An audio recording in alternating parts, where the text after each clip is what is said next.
We're talking about the importance of keeping your vision in sight.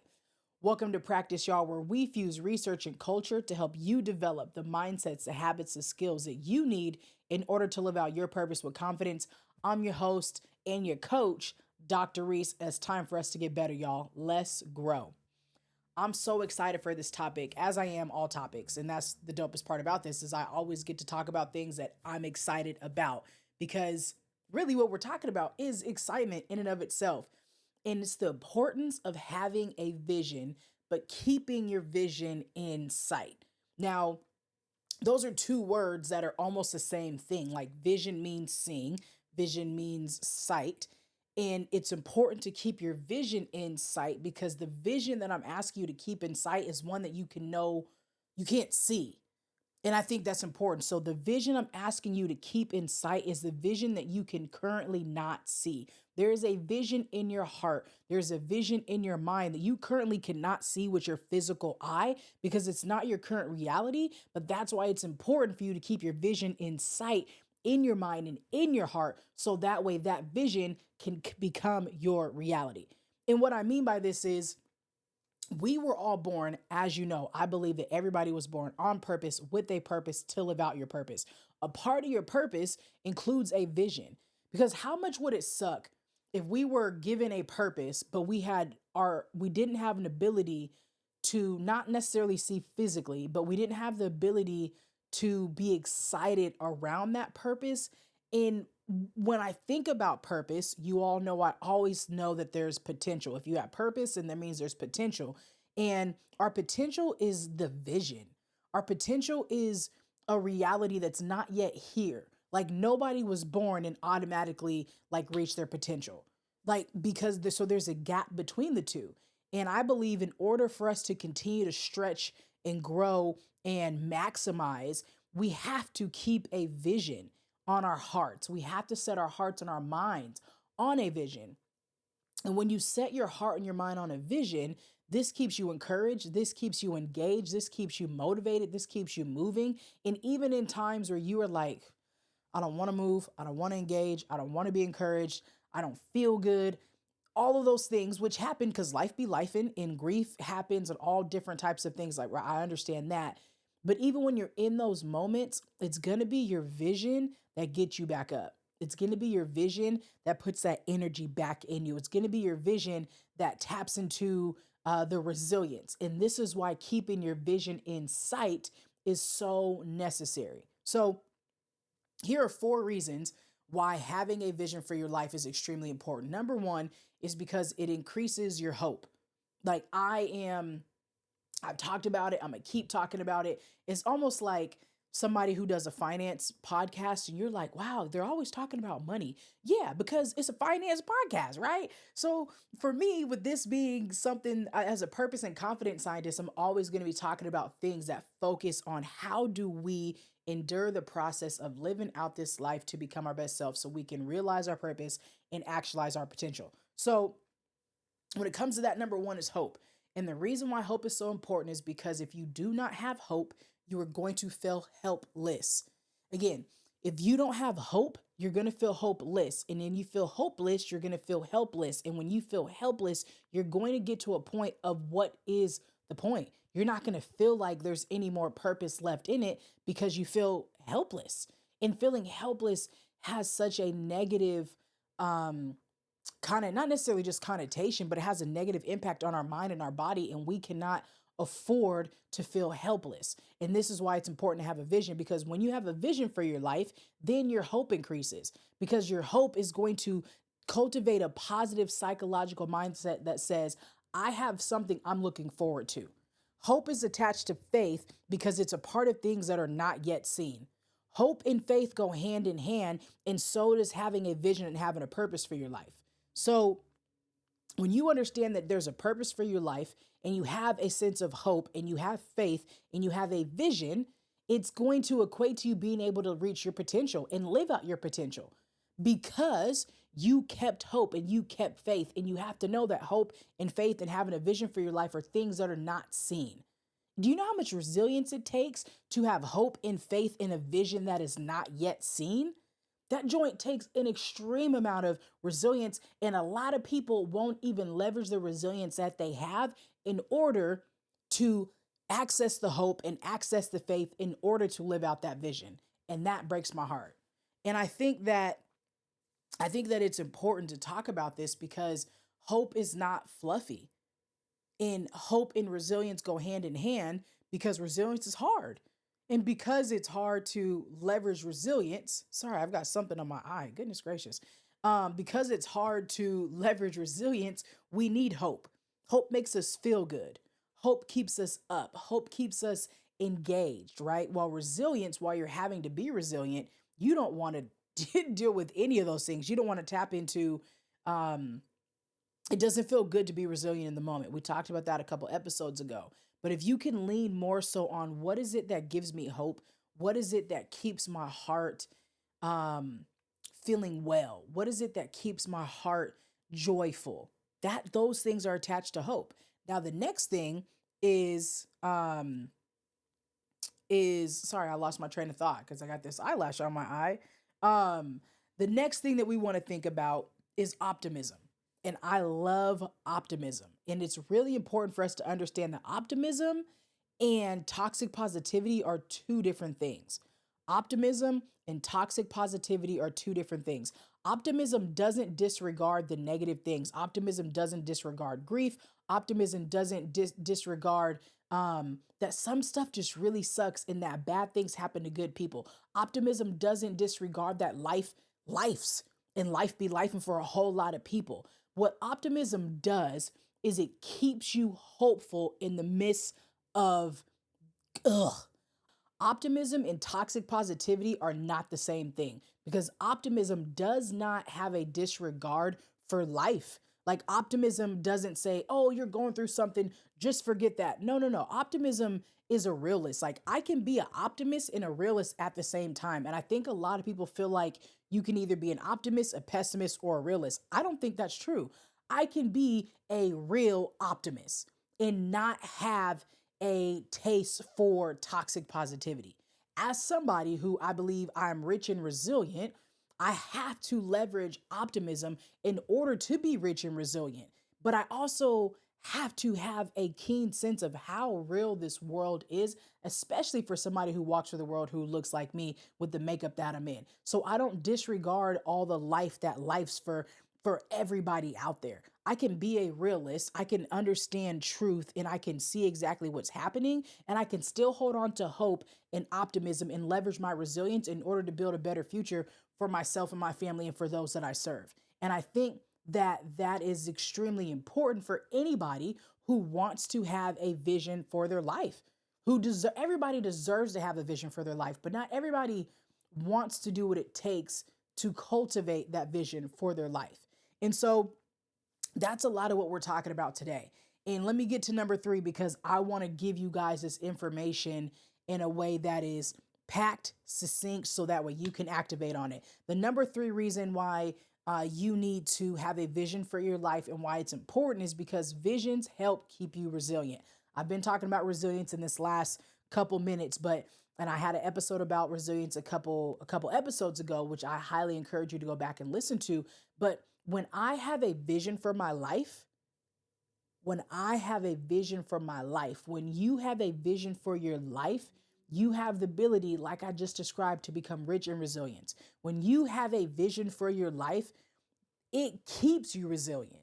When you have a vision for your life, you literally leverage your resilience in order to see that thing happen, in order to see that thing come true. Because just because you have the vision doesn't mean it's always going to come to fruition, and especially not the way that you just think it might.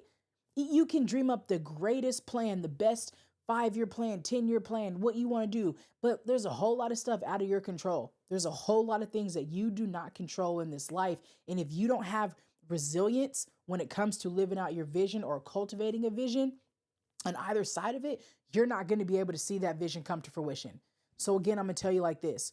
If you don't have resilience, if you don't believe that you're rich in resilience, you will not be able to see your vision come to fruition. And you deserve to live the life of your vision. But if you don't dig down deep and figure out, how do I become rich and resilient? How do I hold on to hope and optimism? The vision that's on your mind and your heart will not come to place, because you will be trampled by all the things in life that you do not control, simply because you chose not to invest in your resilience. Now, number 4, having a vision for your life increases your overall life excitement. And like I started the show with saying, like, I'm excited about this because I believe that having a vision increases your life excitement. And this could be something that is 5 years from now. This could be something that it's a year from now, 6 years from now, or 6 months, whatever you may think, whatever vision that you may have for your life in any area should excite you. There should not be a vision you have that makes you sad. Now, there are a lot of visions that I have that are bittersweet, and they're bittersweet because of, like, getting married is bittersweet. That my mom and grandma won't be there. That's bittersweet. And it's kind of a toss up of whether they'd be there if they were alive. Which is funny. Actually, not, well, it's funny and super sad, but it's funny the way that I said it. But that is what it is. Regardless, it's still sad that the vision I have of being a mom and raising a Jew with Zipporah and all of that, and my mom and grandma not being able to be here and see that, like, it's an amazing vision that has some bittersweetness to it. My dad's been having major health problems, and right now he's in a wheelchair. That's not how I envision him walking me down the aisle, because at the moment he's not able to walk, and I'm glad that he's here to roll me down. But again, there's a vision that I have for my life, and life always lifes, right? And so I say that in the sense of, one, there's so many things out of our control, and there's also visions that we're going to have that will turn out in a way that we didn't envision happening, right? But the other side is, the visions that you do have for your life should bring you joy. The visions that you have for your life should bring you excitement. They should, I love, this is one of my favorite phrases, they should provide you organic energy.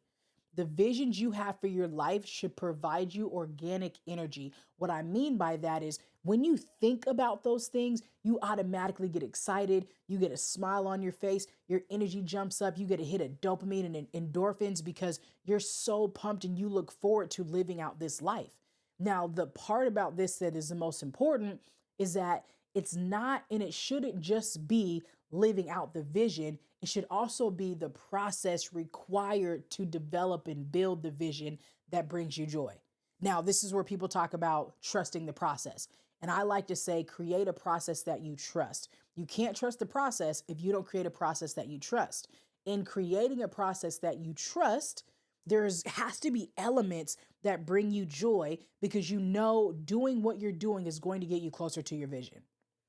And a lot of people struggle with that piece. I can't have a vision of wanting to be a millionaire, an author, building a successful business, having a successful family, speaking here, doing this, doing all these different things, without having to go through not the motions, but go through the actions required to get to that. Which makes me think about this. I've always been somebody who realizes that I am currently living out my wildest dreams. I'm definitely living out my ancestors' wildest dreams, but I'm currently living out my dreams. Now, you have to understand that there are levels to dreams. You have to understand that there are levels to dreams. You must understand there is levels to dreams. Even though you have a dream to be a massive whatever, fill in the blank. If you have a dream to be a millionaire, especially if you're an entrepreneur, like whatever dreams you have on your heart, you have to know you have to start somewhere. There are levels to dreams. Kev on stage, I heard him in an interview recently. It's funny, it's Kevin. But he was saying, not Kevin, like I know him on a first name basis, but one day I will. It's a part of my dream. But when he started out to do his social media and build and leave his job full time, he started out wanting to do plays. And he was like, well, I guess I'll use social media in order to start doing plays. Then he realized, like, oh, social media is the way to do the thing. And unless you get started, you'll never know where your dreams will take you. You have to get started in order to figure out, where will my dreams take me? You will have a vision for your life, but unless you put in the action, you'll have no idea how that action is going to unfold into things that you didn't even have the ability to see, because you can't see things if you haven't taken action. And I think that that is so dope and makes me so happy, because there are things that will unfold in your heart, things that unfold in your mind, and you won't be able to get to the next layers and levels of those things without taking action on the first step. So it's important for you to understand that there are levels to dreams. The level that you're dreaming at right now means you have to start somewhere else. You have to start where you're at. So when I say that I am living out my dream, there are multiple things that I want to do. When I think about my company just in general, like, I every day say to myself, I am building the company of my dreams, and it's an 8-figure business. Am I doing 8 figures right now? Nope. Nowhere. I'm not doing nowhere near 8 figures right now. But that doesn't mean I'm not living out my dream, because a part of my dream is doing the thing, not just making the money. Like, the money is a byproduct of the action. And so it's important for you to understand that if you want to build an 8 figure, if you want to, let me just say this, if you want to build a successful business, you want to have a successful career, you have to understand that where you're at right now is an integral part of the process. If you don't handle where you're at right now with integrity and with grace and be a high performer and with focus and intentionality, you're never going to get wherever it is that you want your dream to be. You have to be excellent where you are in order to get to where it is that you want to be. And you have to cherish where you're at, and you have to be content where you're at, or else you'll never get where it is. So if you have a vision on your heart and in your mind, you have to treat your current location as that vision. I hope that this is making sense. I hope that I'm saying this in a way that you're like, that makes complete sense. So again, if you're the type of person that has a big vision on your heart, but you're disrespecting where you're at right now, you'll never be able to achieve your dream, because you're disrespecting your current location, and your current location is the foundation for your next destination. I'm going to say that again. If you are the type of person that has a big dream, a big vision for your life, but you are disrespecting your current location, you're not realizing that where you're currently at is laying the foundation for where it is that you're trying to go, your next destination. And my hope for you is that your next destination isn't your last destination. That's just the next layer of foundation. But if you don't put some respect on your current location, your vision will never come to fruition, because you disrespected the starting point. And we cannot have you disrespecting the starting point. So here is, I'm going to break down for you how to create a vision. Because some of you are like, hopefully you're excited, hopefully you're engaged, you're like, yes, I get it. But how do I create a vision for my life? And it's easy for me to think about this, because I have created, like, I literally have a mission and a vision and a purpose statement for my life. I've done some episodes on those before, I think. I hope I have. I'm going to go back and check. And if I didn't, then I will definitely make some. But in all of my training practices, I help youth, young adults, people, whoever it is that I'm working with, create mission and vision statements for their life and purpose statements for their life. Because when you have these things, they're anchors. They become a vision, they become blueprints, they become guiding points. And when you're looking at what I call your MVP statement, your mission, vision, and purpose, when you're looking at your MVP statements, your mission is, who do I want to be? What's my blueprint? What's my why? What drives me in my action and why I'm doing what I'm doing, right? What really anchors me? My vision is my mission coming to fruition. Your vision is, what do you want to see as a result of your effort? You tell me, what do you want to see as a result of your effort? If you're going to put in the work, you have to say, what do I want to see as a result of the work that I'm putting in? So when you set a vision for your life, or when you have a hope for your life, or when you're putting in any type of effort, when you're working hard in a certain direction, ask yourself, what do I want to see as a result of the effort that I'm putting in? If you don't know what you want to see as the result of the effort you're putting in, you're going to lose hope. And when you lose hope, it takes at your resilience if you're not resilient enough to be able to remain optimistic. And if you're not resilient enough to remain optimistic, then your hope is going to dwindle, and then that vision that you had is going to it's going to diminish. And so you have to be able to say, what is it that I want to see as a result of the work that I'm putting in? Because hard work is not easy. What's newsflash, right? Like, yeah, hard work is not easy. And so because hard work isn't easy, that means you have to be able to develop the strength and endurance to work hard long enough to be able to taste and see. I can taste it. I can see it. It's like having a vision for your life creates a sense of excitement when you know you're about to go to your favorite restaurant, right? When you know you're about to go to your favorite restaurant, you're like, oh, I can't wait to go here because I'm about to order this. And oh, it tastes so good. And then all day long, you're like, yeah, we about to go. Ooh, I can't wait. And that's having a vision for your life, is you should be so excited to get to this place, and you can taste it, you can smell it, you already know, and then it develops an excitement in you that makes you put in the effort to get there. And I remember when I was a kid, I don't know, middle school, Red Lobster, I know they don't do it anymore, but Red Lobster used to do the endless shrimp. And they used to also have this 3-course like shrimp option where you could get a appetizer, and then you could get a entree, and then a dessert for like $20. Boy, listen, when my mom was like, "You want to go to Red Lobster tonight?" I was like, yes. So all day long at school, I couldn't wait to get me the shrimp scampi with the shrimp fettuccine with the baked potato soup, and then the brownie. Look, you could tell big girl vibes all day. I couldn't wait to do it. So all day at school, I would be thinking, oh, we're about to go to Red Lobster tonight. So pumped about it. And I bring that up to also create this. I had a vision of where I was going. I could taste it. I could smell it. I could feel it. I had the excitement around it to have that experience. And that's what you should have when it comes to your life.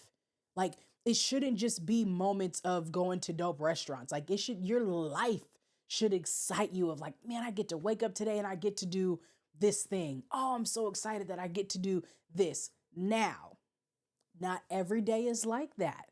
I get it. Not every day do you get to go to Red Lobster and, turn up.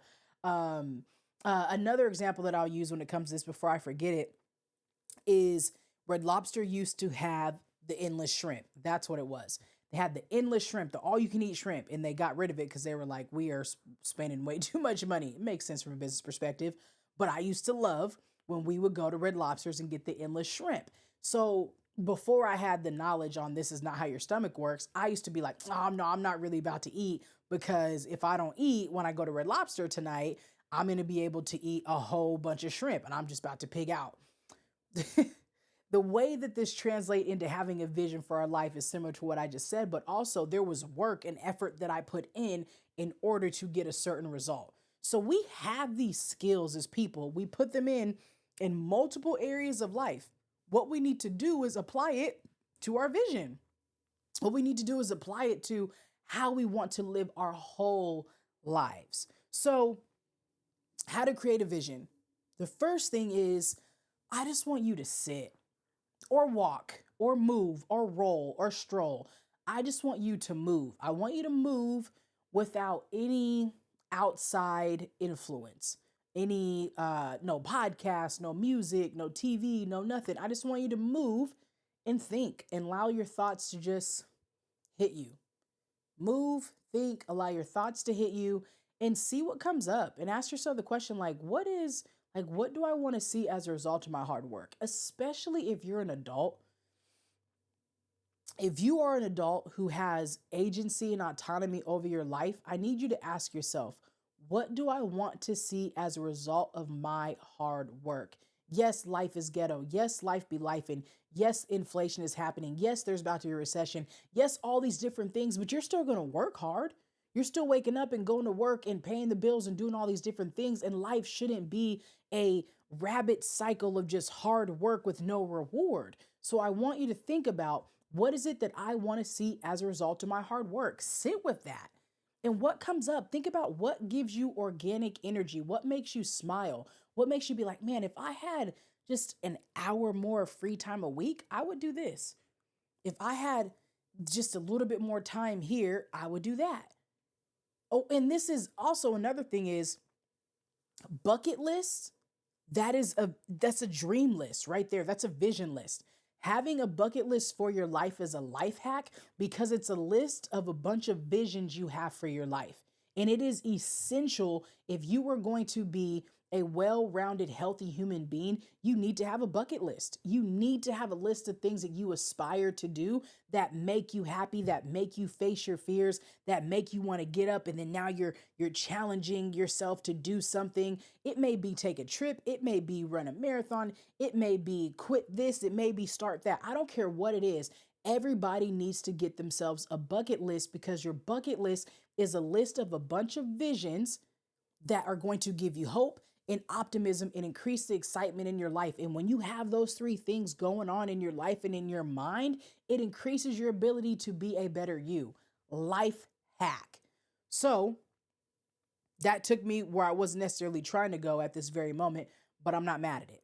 So I want you to think, I want you to allow thoughts to come in. I want you to think about when I was a kid. You got to go back to being a kid. The little kid in you, what are they thinking? What are they feeling? What do they want to happen? So think about the kid in you and allow the kid in you, the younger you, to dream again, to imagine again, to explore again. Allow the kid in you to have some space to just exist. And again, these visions for your life could be professionally, they could just be personally. And so here's where I want to take us next, as we wind down here, is this: make a list of all those things. I think that when you have a vision for your life, they should be broken down in these following ways. I think you should have a vision for your life spiritually, mentally, emotionally, relationally, physically, and financially. I think you should have a vision for your life spiritually, mentally, emotionally, physically, relationally, and financially, and intellectually. If you have a vision for your life in these 7 different areas, oh my gosh, you will be a high performer across the board. Set a vision for your life in these 7 areas, and I promise you that you will be so pleased with yourself. You'll be pleased because you'll be striving in ways that you probably didn't even know that you could. So I want to challenge you to have a vision for your life spiritually, mentally, emotionally, physically, relationally, financially, and intellectually. If you can sit down and just say, what is my vision? And even not maybe a grand life vision, but maybe just in this season. So ask yourself, what is my vision for my life spiritually right now? What is my vision for my life emotionally right now? What's my vision for my life mentally, physically? How do I show up? How do I treat my body? What's my vision for my life relationally? Do I have the right people in my life, or am I still dwelling in relationships that no longer serve me? What's my vision for my life financially? Am I spending the way I want to spend? Am I earning the way I want to earn? Am I enjoying this relationship here? And then what's the vision for my life intellectually? Am I still a learner? Like as an adult, have I stopped learning? Am I learning about things that I want to learn? Or have I just stopped learning altogether? When you can create a vision for your life in these 7 areas, you will be an unstoppable human. I believe it. I firmly believe that if you create a vision for your life in these 7 areas, you will be unstoppable. When you create a vision for your life in these 7 areas, you will become your best self. You will develop an immense amount of confidence in yourself holistically. These 7 areas are just make up who we are as humans. And so I challenge you to ask yourself, do I have a vision for my life in all these areas? If not, then I need to get it down. So here's your next challenge, or here's your next thing: how to bring these to fruition. So there's no point in having a mission if you don't have a vision and you're not figured out, how do I bring that to fruition? Every vision needs an action plan that assists you in bringing it to fruition. This is how you do that thing. Number one, you write them all down. So if you're going to go with the holistic 7, you write all those down. What do I want to see as a result of my effort in these 7 areas of my life? You can even do multiple in each area, but I don't encourage you to do too much because too much can distract us and then we're just running around and now we're doing way too much. We don't have time for that. But you make a list and you write it down physically. You can start with writing them in your phone, but then you want to be able to write them actually down on paper and iPad. I actually recommend both. Like I will write mine in my iPad and then I'll also write some down on actual paper so that way I can see it next to my desk. Hence, never lose sight of the vision. The next thing that I want you to do is once you write them down, I want you to read over them.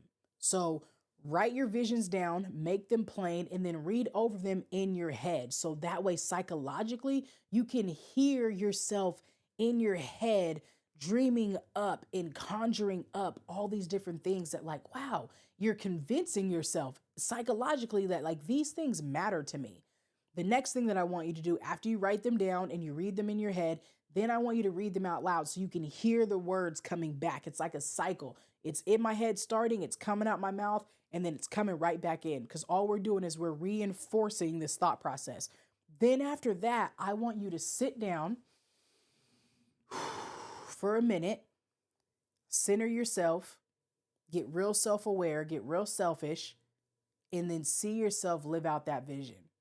See yourself being that person who is growing spiritually, mentally, and emotionally. And see yourself doing the physical things that you want yourself to do. See yourself spending or earning whatever it is financially. See yourself engaging in those relationships. See yourself learning intellectually in the way that you said that you wanted to. I need you to sit down and visualize in your mind the life that you said you wanted to live. I need you to write it down. I need you to read it in your head. I need you to read it out loud. Then I need you to visualize it in your mind. Then I need you to get up and take action.